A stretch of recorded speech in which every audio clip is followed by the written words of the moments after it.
Good morning बच्चों। Last day हम लोगों का चैप्टर प्रकाश वो खत्म हुआ था। आज हम लोग उसके बाद वाले चैप्टर को शुरू करते हैं। चैप्टर नेम है धारा विद्युत या विद्युत धारा।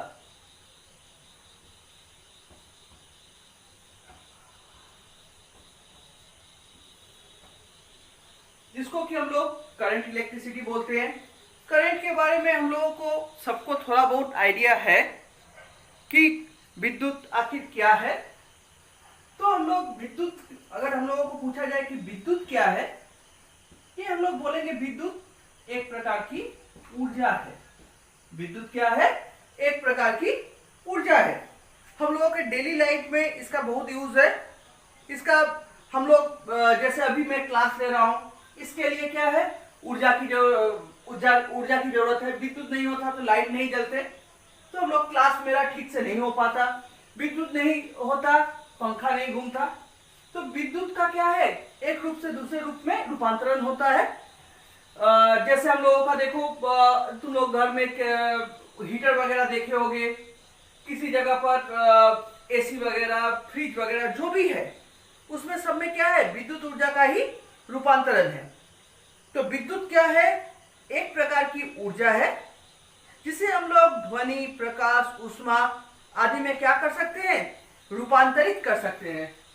कुछ उदाहरण, मतलब ध्वनि, प्रकाश, ऊष्मा, इसमें इस सब का क्या होता है? रूपांतरण होता है। विद्युत का इसमें क्या होता है? रूपांतरण करके हम लोग डेली लाइफ में यूज करते हैं। बिना रूपांतरण किए यूज करना संभव नहीं है। हम लोग के सिर्फ विद्युत ही लगेगा ऐसी बात नहीं है। हम लोगों के डिफरेंट जगह पर विद्युत का डिफरेंट रूप में यूज होता है, तो उसमें ध्वनि, प्रकाश, ऊष्मा मेन है। ठीक है। हम लोगों के डेली लाइफ में विद्युत का उपयोग है। विद्युत क्या है? एक प्रकार की ऊर्जा है। विद्युत क्या है? एक प्रकार की ऊर्जा है। और हमारी जो भी कुछ है, सभ्यता जो भी है, आधुनिक सभ्यता जो भी है, टोटल इस विद्युत के ऊपर निर्भर है। टोटल इस विद्युत के ऊपर निर्भर है।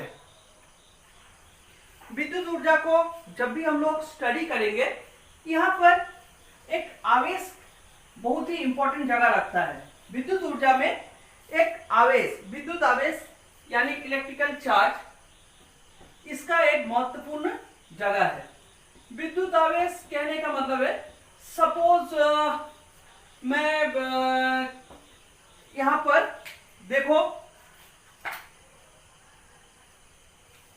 कुछ कागज के टुकड़े इसके ऊपर लिया हूं, छोटे छोटे कागज के टुकड़े, साथ में मैं एक स्केल लिया हूं। स्केल को यहां पर देखो, पहले मैं इसके पास ले जा रहा हूं। कोई इफेक्ट तुमको देखने को मिल रहा है? कोई इफेक्ट यहां पर देखने को नहीं मिलेगा। लेकिन इसी स्केल को अगर मैं अपने सूखे बाल पर इसको इस प्रकार रगड़ लूं, सूखे बाल पर इस प्रकार इसको रगड़ लूं, सूखे बाल पे रगड़ने के कारण क्या होगा? इसमें कुछ ऊर्जा आ जाएगी, इसमें कुछ आवेश आ जाएगा। सूखे बाल में रगड़ने के कारण इसमें कुछ आवेश आ गया था, और इसमें देखो कागज के कुछ टुकड़े को इसने ये क्या किया? आकर्षित कर लिया। तो हम लोग बोलेंगे कि ये स्केल जो है ये आवेशित हो गया। मेरे पास पहले क्या था? कुछ कागज के टुकड़ा मैंने लिया था, उसके बाद एक स्केल लिया था। इस स्केल को क्या है? मैंने सूखे बाल पे रगड़ा, तो रगड़ने के बाद इसको फिर क्या किया? कागज के पास ले गया। देखो ये फिर अभी तक इसमें आवेश उपस्थित है। तो ये क्या है? सूखे कागज के टुकड़े को इस प्रकार ये आकर्षित कर ले रहा है। ठीक, तो इसका हम लोग क्या बोलेंगे? ये जो मेरा स्केल है ये क्या है? आवेशित हो गया है। स्केल को मैंने क्या किया? अपने सूखे बाल पे रखा। सूखे बाल में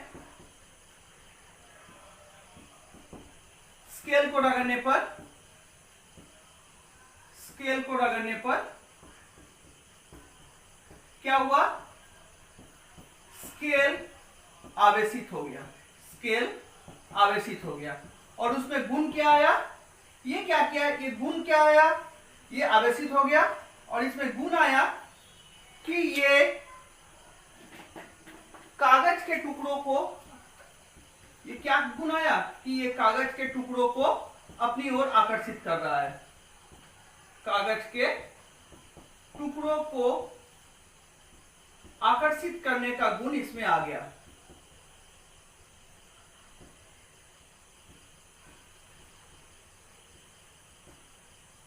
ये कागज के टुकड़ों को अपनी ओर आकर्षित कर रहा है।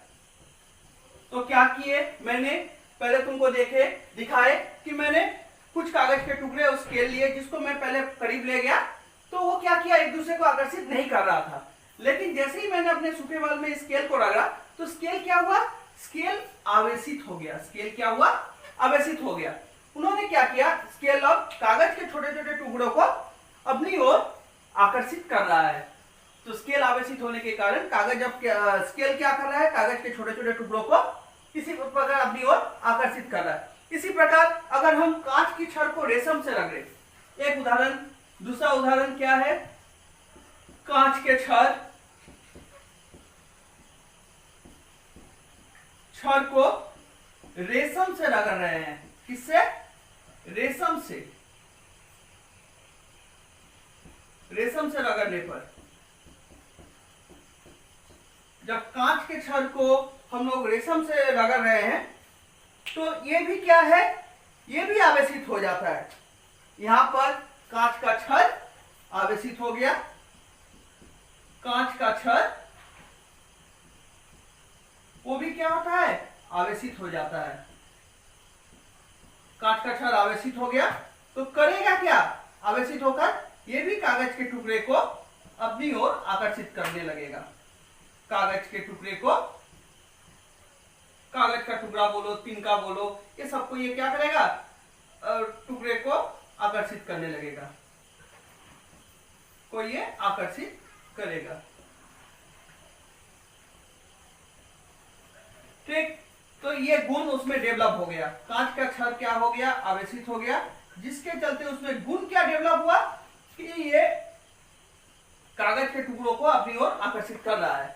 जिसके आधार पर हम लोग बोलेंगे कि कांच का छड़ मेरा आवेशित हो गया है। मैंने पहले क्या दिखाया कि सूखे बाल में स्केल को रगड़ा तो ये स्केल जो है कागज के टुकड़े को अपनी ओर आकर्षित कर रहा है। परिणाम क्या निकला कि स्केल आवेशित हो गया। अब मैंने क्या किया, कांच के छड़ को रेशम से रगड़ा तो मैंने देखा कि कांच का छड़ भी क्या कर रहा है, कागज के टुकड़े को अपनी ओर आकर्षित कर रहा है। इसका मतलब क्या है, कांच का छड़ भी आवेशित हो गया है। तो यह गुण जो उत्पन्न हो रहा है, एक इसका मतलब क्या है, यहां पर स्केल बोलो और जो क्या बोलते हैं कांच का छड़, दोनों में जिसमें ये गुण डेवलप होता है वो क्या किया, विद्युत आवेश को ग्रहण किया। इसके के लिए क्या है, स्केल, इसके लिए क्या होगा, स्केल, और इसके लिए ये कांच का छड़, इसके लिए क्या है, कांच का छड़। दोनों क्या है, दोनों क्या है, इस दोनों में ये गुण डेवलप हुआ था। ये इसमें क्या है, दोनों में, दोनों क्या हो गया था, इसमें कागज के टुकड़ों को अपनी ओर आकर्षित करने का गुण इसमें डेवलप हुआ था। यानी ये दोनों ने क्या किया, विद्युत आवेश को ग्रहण किया। विद्युत आवेश को ग्रहण करके ये आवेशित हो गया। विद्युत आवेश ग्रहण किया और वो विद्युत आवेश को एक क्या हो गया, ये आवेशित हो गया। इसके कारण वो कारण इसको हम लोग जो जिसके कारण ये डेवलप होता है, ये आवेशित होता है, उसी को हम लोग क्या कहते हैं, विद्युत कहते हैं। उसी को हम लोग क्या कहते हैं, विद्युत कहते हैं। तो वो कारण जिससे क्षण आवेशित होता है, वो कारण जिससे क्षण क्या हुआ, आवेशित हुआ। यहाँ पे स्केल और क्षण उस गुण के कारण जिसके कारण ये आवेशित होता है, उसी को हम लोग क्या बोलते हैं, विद्युत बोलते हैं। जिस गुण के कारण ये आवेशित होता है उसी को हम लोग क्या बोलते हैं, विद्युत बोलते हैं।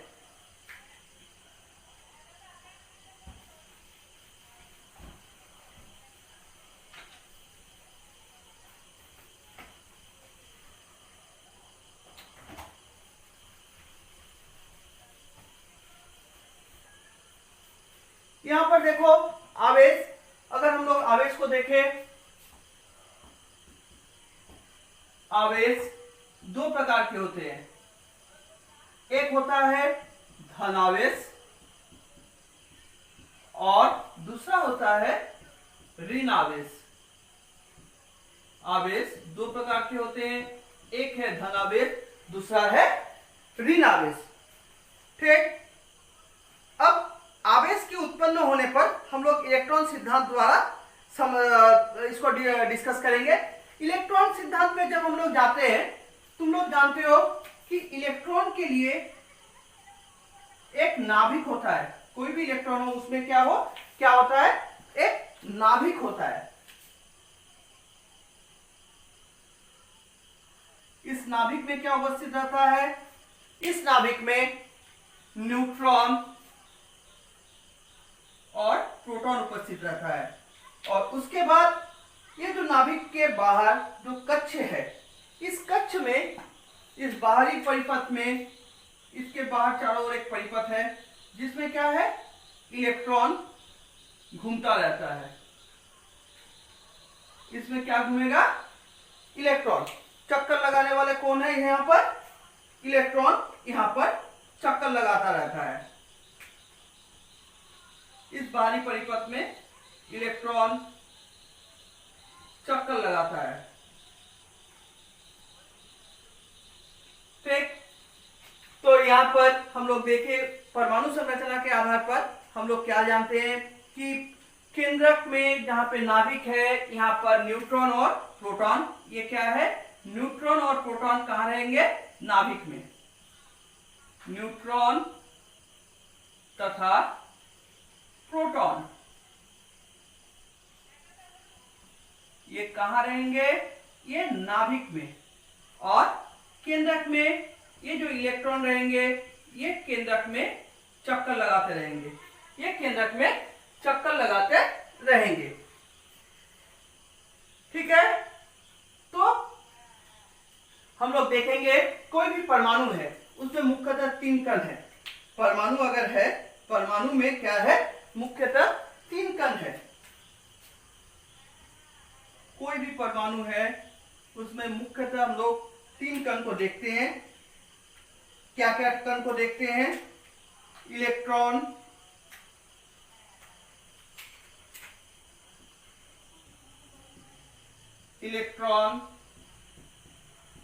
प्रोटॉन और न्यूट्रॉन।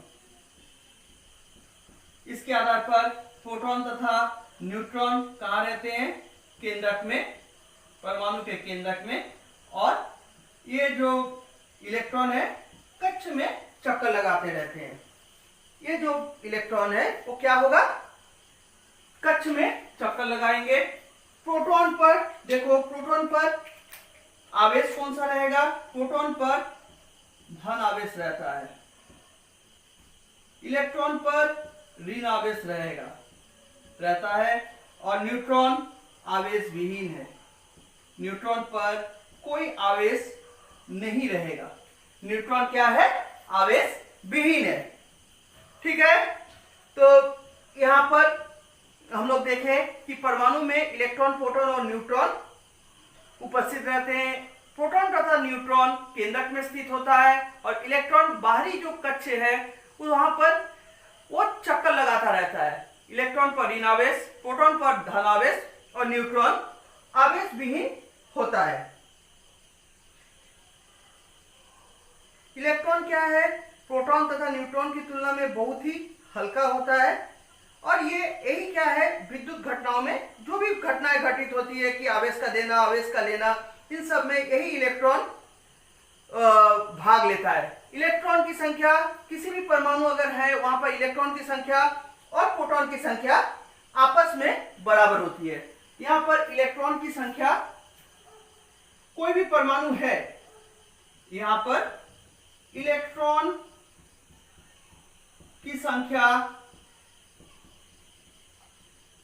और प्रोटॉन की संख्या आपस में बराबर होती है। किसमें, परमाणु में।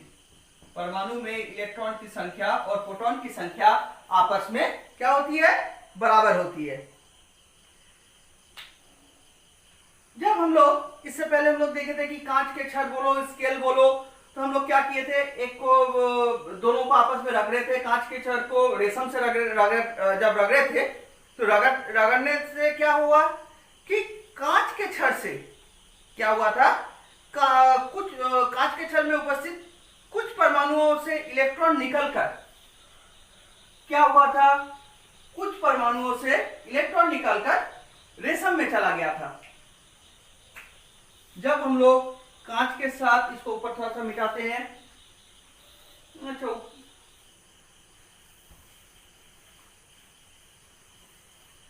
यहां पर देखो, जब दो वस्तुओं को आपस में रगड़ते हैं, जब दो वस्तु यानी यहां पर कांच का छड़ और इधर क्या था, रेशम, कांच का छड़ और रेशम को आपस में रगड़े थे। कांच के छड़ के साथ किसको रगड़े थे, रेशम। तो कांच के छड़ से कुछ परमाणु, कांच के छड़ के कुछ परमाणुओं में से कुछ इलेक्ट्रॉन क्या हुआ था, रेशम में चला गया था। किस में चला गया था, रेशम में चला। इलेक्ट्रॉन जब रेशम में गया तो इलेक्ट्रॉन पर क्या है, प्लस इलेक्ट्रॉन। जो इलेक्ट्रॉन उसके पास पहले से था वो तो है, साथ में इलेक्ट्रॉन की संख्या वहां पर बढ़ गई। और कांच के छड़ में क्या हुआ था, जब इलेक्ट्रॉन निकल के जा रहा है, कांच के छड़ से यहां पर से इलेक्ट्रॉन की संख्या में कमी आ रही थी।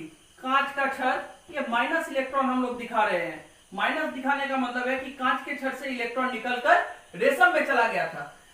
कांच के छड़ से ये जितने परिमाण में इलेक्ट्रॉन निकल रहा है, ये निकलकर कहां चला गया, रेशम के साथ जाकर जुड़ गया।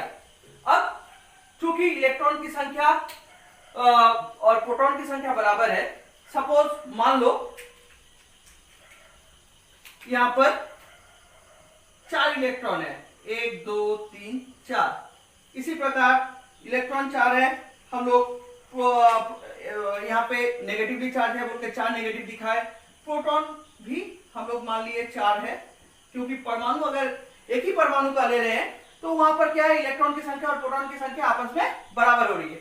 अब मान लो कांच की छड़ से ये जो 2 इलेक्ट्रॉन है, यहां से दो वस्तुओं को जब आपस में रगड़ते हैं, ये 2 इलेक्ट्रॉन निकलकर दूसरे में चला जाता है, दूसरी वस्तु में चला गया। तो हम लोग क्या देख रहे हैं कि यहां पर धनावेशों की संख्या ज्यादा हो गया। जब यहां पर धनावेशों की संख्या ज्यादा हो गया, ये क्या है, धनावेशित हो गया। ये क्या हो गया, धनावेशित हो गया।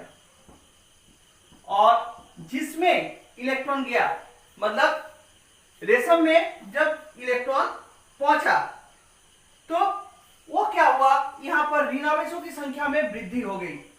यहां पर सपोज यहां पर जैसे 2 था, 4 था, 4 पहले से ही यहां पर कर दिए।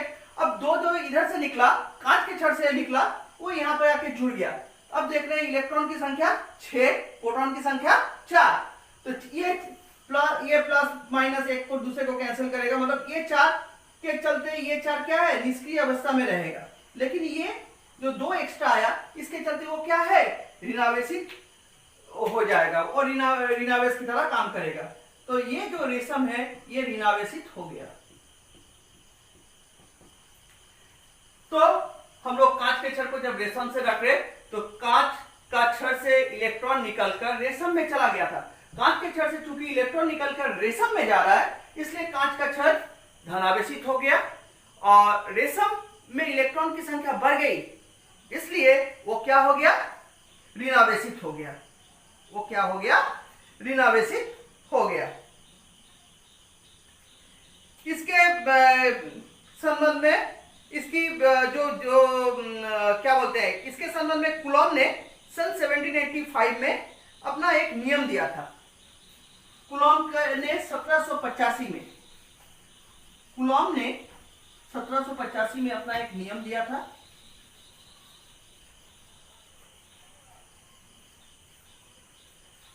जिसको कि हम लोग कूलॉम के नियम के आधार पर जानते हैं कि 2 आवेश है। यहां पर हम लोग कूलॉम का नियम देख रहे हैं कूलॉम के नियम में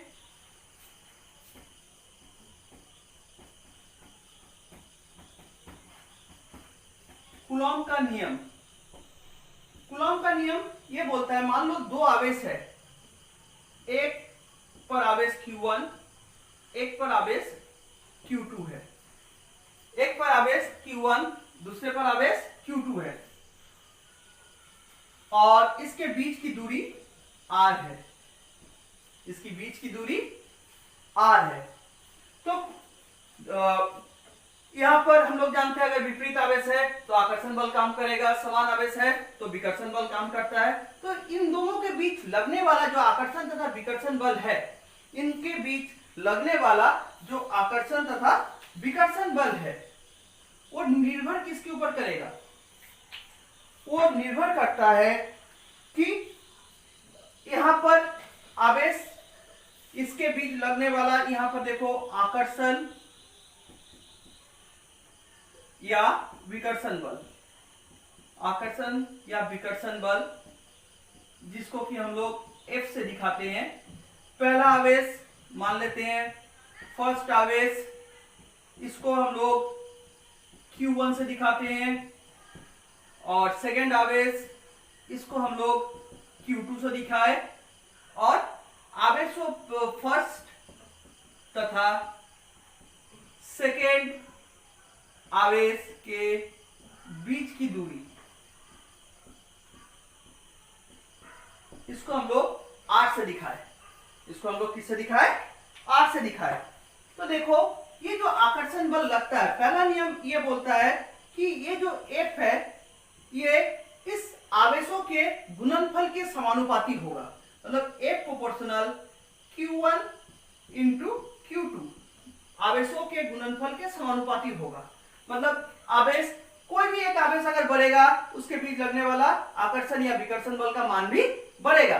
Q2 है, मतलब इन दोनों के गुणनफल के ये समानुपाती होता है। समानुपाती होने का मतलब क्या है? अगर इधर वाला बढ़ रहा है, मतलब Q1 Q2 दोनों बढ़े, या Q1 बढ़े, नहीं तो Q2 बढ़े, कोई एक बढ़े तो F का मान बढ़ेगा, या Q1 घटे या Q2 घटे, या दोनों घटे एक साथ, तो भी तो क्या होगा? F का मान घटेगा। मतलब इधर वाला बढ़ने पर इधर वाला बढ़ेगा, इधर वाला घटने पर इधर वाला घटेगा। और दूसरा क्या वो उसने बोला था कि ये लगने वाला आकर्षण और विकर्षण बल, इनके बीच की दूरी के वर्ग के व्युत्क्रमानुपाती होता है। मतलब F proportional 1/r², F proportional 1/r²। इसका मतलब क्या है? F प्रोपोर्शनल 1/r² का मतलब, यहां पर 1/r² कहने का मतलब है कि अगर देखो डिवाइड, ये डिवाइड है, डिवाइड करने पर मान घटता है, दूरी जितनी ज्यादा बढ़ेगी उसको, उसमें क्या होगा? बल उतना कम होता जाएगा। और जैसे हम लोग अगर इसके बीच की दूरी पहले 2 है, तो 1/r² का मान कितना हो जाना चाहिए? 1/4। लेकिन दूरी जैसे ही 3 हुई तो 1/r² का मान क्या है? 1/9। मतलब उसके वर्ग के आधार पर इसमें ये घटती जाएगी।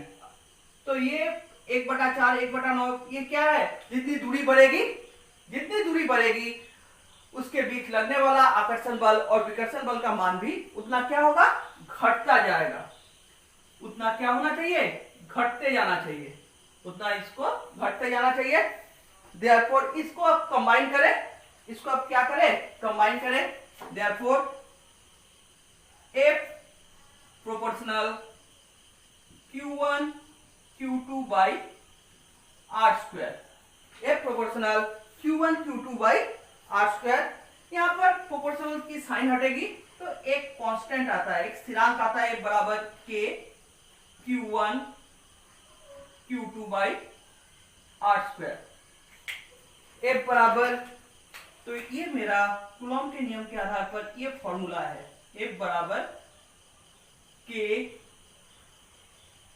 Q1 Q2/r²। ये कूलॉम के नियम के आधार पर इसका एक फॉर्मूला है। तो K का मान आवेशों के बीच के मापदंड इसके ऊपर आवेश आवेश दूरी एवं बल की इकाइयों पर इसके ऊपर निर्भर करेगा। यहाँ पर k क्या है? एक स्थिरांक है। k क्या है? एक स्थिरांक है। प्रोपोर्शनैलिटी कांस्टेंट इसको हम लोग बोलते हैं। f क्या है? k क्या है? एक स्थिरांक है। f का मान किसके किसके ऊपर निर्भर किया? Q1 और Q2 के साथ ये प्रोपोर्शनल में था। इसका मतलब क्या है? Q1 Q2 अगर बढ़ता है तो लगने वाला आकर्षण और विकर्षण बल का मान भी बढ़ेगा। अगर Q1 Q2 घटेगा तो लगने वाला आकर्षण और विकर्षण बल का मान भी घटेगा। लेकिन R का मान अगर बढ़ता है, इनवर्सली प्रोपोर्शनल है, मतलब विलोमानुपाती है। इसका मतलब क्या है? R का मान अगर बढ़ेगा तो लगने वाला आकर्षण और विकर्षण बल का मान घटेगा, और R का मान अगर घटता है तो लगने वाले आकर्षण और विकर्षण बल का मान ज्यादा होगा। सपोज अगर ये यहां पर आ गया, देखो इस R से ये जो R1 है ये करीब आ गया, तो उस समय क्या है? इनवर्सली प्रोपोर्शनल है, तो इसका मान क्या होगा? अगर R की जगह R1 हो जाएगा, मतलब दूरी अब घट गई, तो लगने वाला आकर्षण और विकर्षण बल बढ़ गया। लेकिन दूरी को अगर हम लोग बढ़ा दिए, इस पॉइंट पे लेके चले गए, R2 के केस में क्या होना चाहिए? अब दूरी बढ़ रही है तो लगने वाला आकर्षण और विकर्षण बल का मान घटेगा। लेकिन Q1 Q2 के केस में मान लो पहले 2 कूलम था, यहाँ पर 3 था, तो जो यहाँ पर पहले इतना था, इसके बाद इसको बढ़ाकर मैं 3 कर दिया, इसको 4 कर दिया, तो क्या होगा? लगने वाला आकर्षण और विकर्षण बल का मान बढ़ जाएगा। लेकिन इसके केस में अगर R1 घट रहा है तो इसका मान क्या होगा? बढ़ेगा। अगर R का मान बढ़ रहा है तो क्या होगा? लगने वाले आकर्षण और विकर्षण बल का मान घट जाएगा। यह है कूलॉम का नियम। बच्चों, आज के लिए बस इतना ही। धन्यवाद।